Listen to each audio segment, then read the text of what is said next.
Hello बच्चों, कैसे हैं आप लोग? बढ़िया एकदम। चलिए, आज हम लोग करंट इलेक्ट्रिसिटी का सेकंड लेक्चर देखते हैं, जिसमें हमको पहले पढ़ना है करंट डेंसिटी क्या होती है। करंट डेंसिटी, करंट डेंसिटी,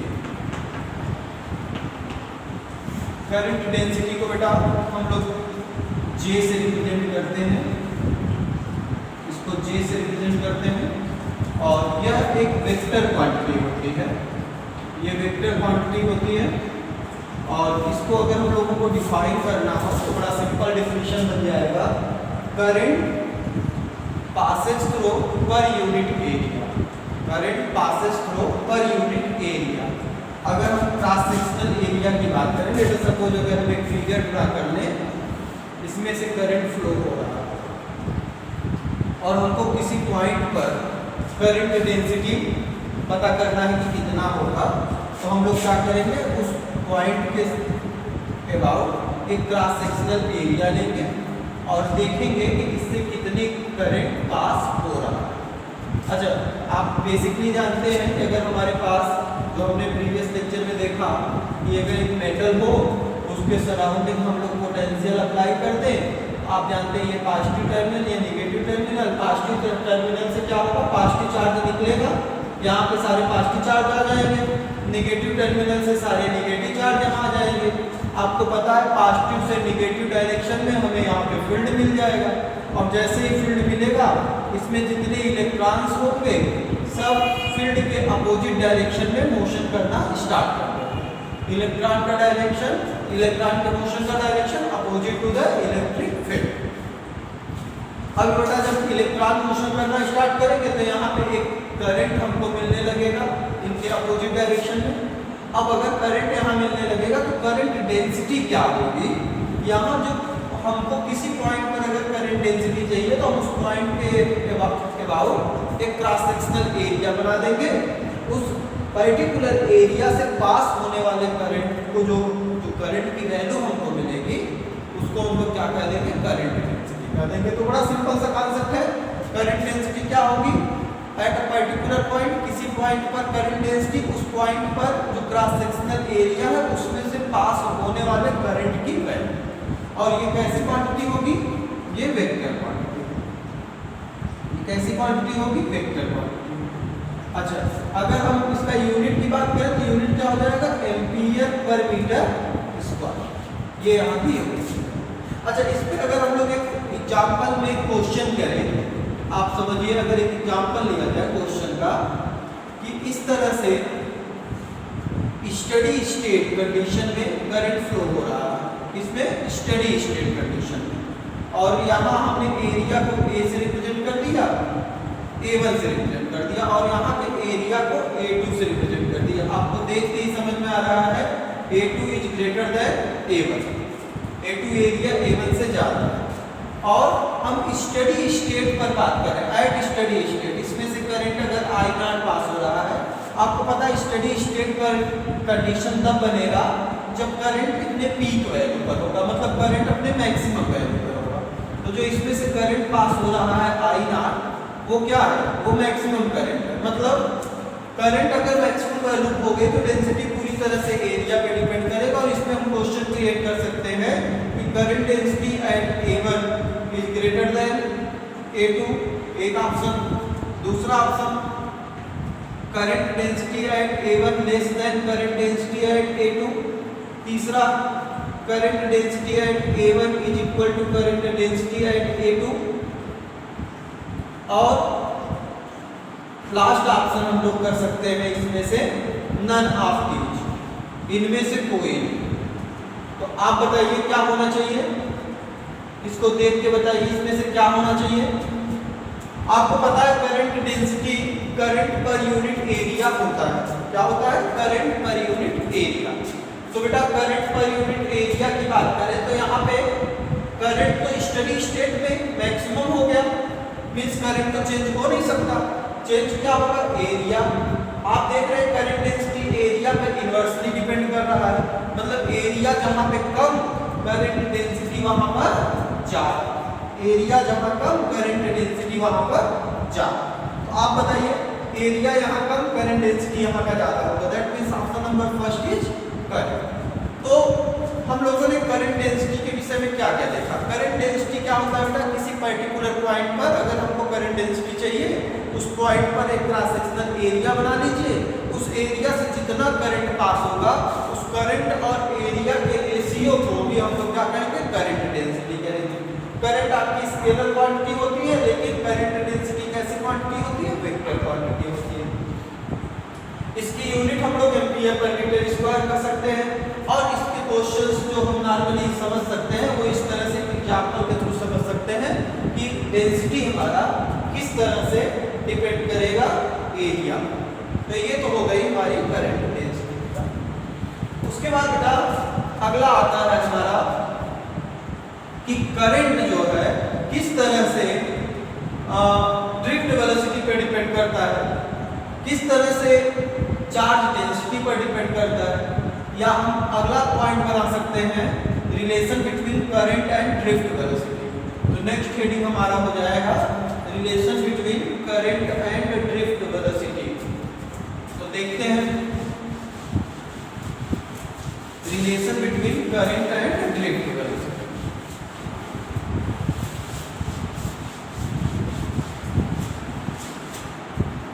तो बेटा अगर हम इसी फिगर को फिर से कंसीडर कर लें, अगर हम इस तरह से किसी मेटल्स पे पोटेंशियल अप्लाई कर दिए और उससे करंट फ्लो होने लगा, तो यहाँ पर करंट किस तरह से ड्रिफ्ट वेलोसिटी पे डिपेंड करेगा। तो उसके लिए आप सिंपल सा याद कर लीजिए वीना। वीना आप आसानी से याद कर सकते हैं, वीना किसी का भी नाम आप सपोज कर सकते हैं, वो आप पे डिपेंड करता है आप किसको सोच रहे हैं, कुछ भी सोच लीजिए, उसमें कोई रिस्ट्रिक्शन नहीं है भैया, आप सोच सकते हैं, समझ सकते हैं। तो हम क्या कर रहे हैं, वीना। वीना ये जो मैंने लिखा इसमें भैया वी जो है ये ड्रिफ्ट वेलोसिटी है, ई क्या है सबको हम डिफाइन कर दे रहे हैं अलग अलग। ए क्या है, एरिया है, area cross sectional area. N क्या है, इलेक्ट्रॉन डेंसिटी, इसको चार्ज डेंसिटी आप कर सकते हैं, चार्ज डेंसिटी कर सकते हैं। Number of electron present per unit volume, electrons per unit volume जितना होगा वो एन पे डिपेंड करेगा। मींस एन क्या है, charge present per unit volume, that is charge density. E क्या है, ई है इलेक्ट्रॉन का चार्ज, ई क्या है, इलेक्ट्रॉन का चार्ज। और वीडी के विषय में आपको पता है ये क्या है, ड्रिफ्ट वेलोसिटी। तो भैया अगर आप वीना याद कर लिए तो काम तो आपका हो जाएगा। एग्जाम में आपके क्वेश्चन सॉल्व होने से मतलब है, आप वीना टीना जो भी याद कर ले कोई दिक्कत नहीं है, वो आप पे डिपेंड करता है। आपको कॉन्सेप्ट पता होना चाहिए और आपके क्वेश्चन सॉल्व होने चाहिए, ठीक है। तो ये हो गया करंट और ड्रिफ्ट वेलोसिटी के बीच में रिलेशन, क्रॉस सेक्शनल एरिया का करंट से क्या रिलेशन। तो इस तरह से इन चीजों को हम लोग देख सकते हैं। इसके बाद बेटा अगला जो टर्म आता है इलेक्ट्रिकल रेजिस्टेंस। अगला जो टर्म हम लोगों के सामने है जो पढ़ना है that is electrical resistance. Electrical resistance क्या होता है,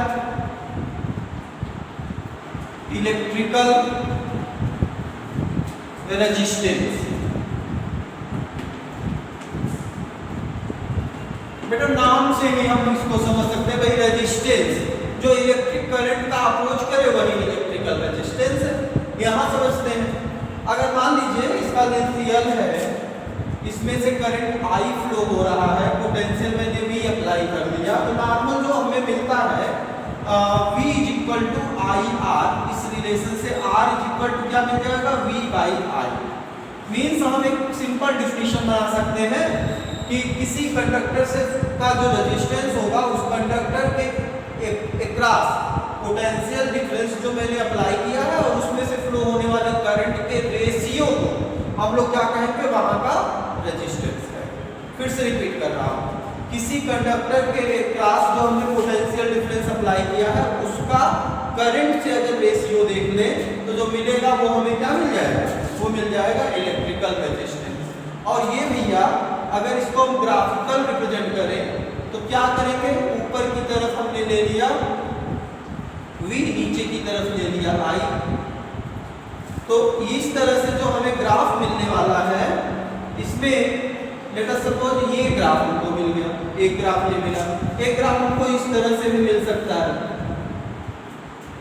इस तरह से भी हमको ग्राफ मिल सकता है। ये करंट हो गया, ये पोटेंशियल हो गया, और ग्राफ कुछ इस तरह का मिल गया। तो ये जो ग्राफ मिला है ये हमें वेरिएबल रेजिस्टेंस का मिलता है। किसका मिलता है?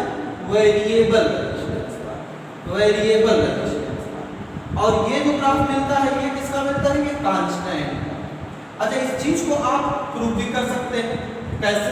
आप मान लीजिए आप 0 ले लिए, 1 ले लिए, 2 ले लिए, 3 ले लिए, 1 2 3 4 इस तरह से करंट एम्पियर में ले लिए, और यहाँ पर 1 2 3 4 वोल्टेज आपने ले लिया। अब आप एक तरह से यहाँ पे अगर कॉन्सेप्ट समझिए तो हमें कुछ इस तरह का मिल रहा है। आप बताइए रेजिस्टेंस यहाँ लिखना चाहे हम लोग तो क्या लिखेंगे? रेजिस्टेंस लिखेंगे बेटा R इज इक्वल टू, इस पॉइंट के लिए बताइए, इस पॉइंट के लिए क्या हो जाएगा? 1/1, इस पॉइंट के लिए 2/2, इस पॉइंट के लिए 3/3।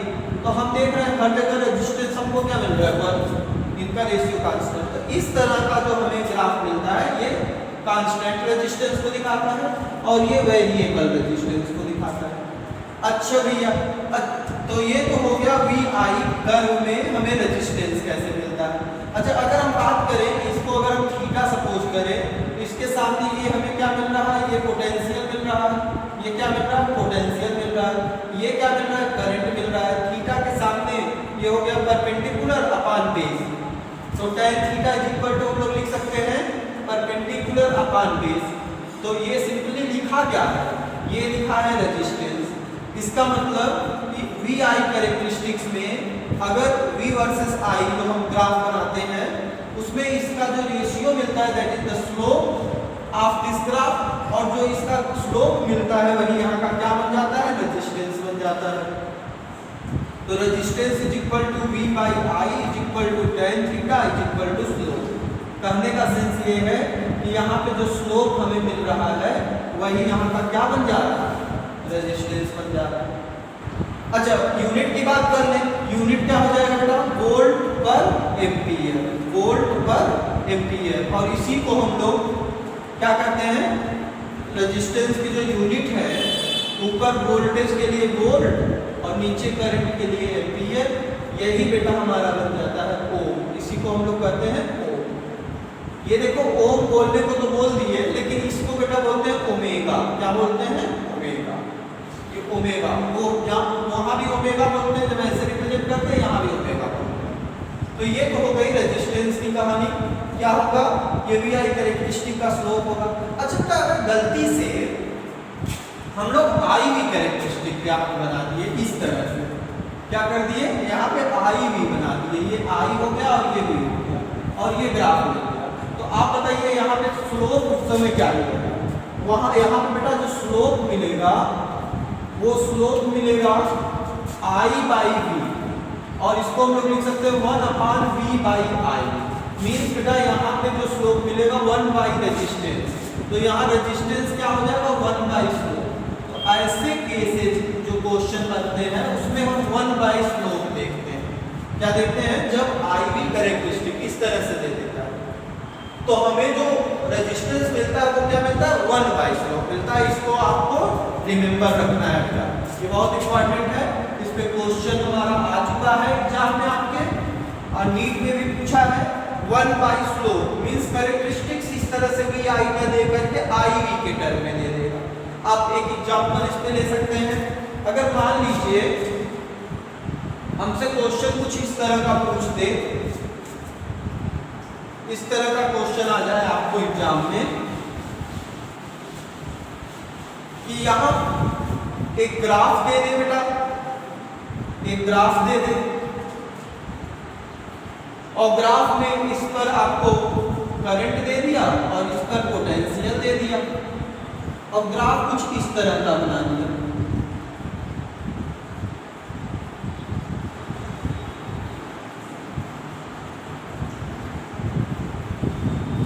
और यहाँ पे पॉइंट दे दिया A ये पॉइंट दे दिया B, ये पॉइंट दे दिया C, यहाँ पे D और ये पॉइंट दे दिया E।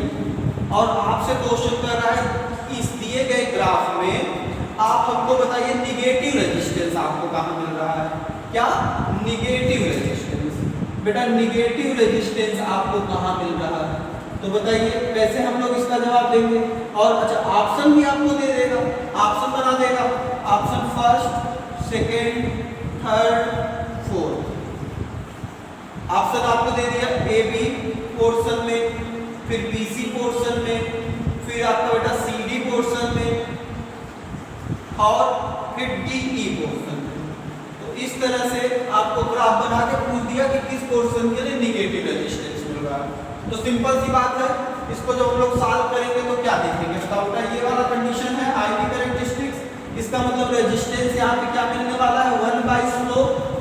अच्छा इसमें हम लोग देख रहे हैं कि ये 1 है, ये तो भाई पॉजिटिव नंबर है, इसका मतलब अगर स्लोप बेटा निगेटिव हो जाए तो रेजिस्टेंस कैसा हो जाएगा? निगेटिव। अब इसमें देखें तो A से B ये आपको बढ़ता हुआ दिख रहा है पॉजिटिव स्लोप, B से C बढ़ता हुआ दिख रहा है पॉजिटिव स्लोप, C से D घटता हुआ दिख रहा है निगेटिव स्लोप एंड D से E पॉजिटिव स्लोप। तो एक ही कंडीशन बेटा ये बन रहा है जहां निगेटिव स्लोप है, और अगर निगेटिव स्लोप होगा तभी रेजिस्टेंस निगेटिव आएगा। दैट मींस आंसर हमारा क्या हो जाएगा? Option number C, C D. इस यहाँ पे हमें कैसा रेजिस्टेंस मिलेगा? Negative resistance. चलिए फिलहाल आज के लिए इतना ही, नेक्स्ट लेक्चर में हम इसके आगे की बातें करेंगे। पढ़ते रहिए। Thank you very much.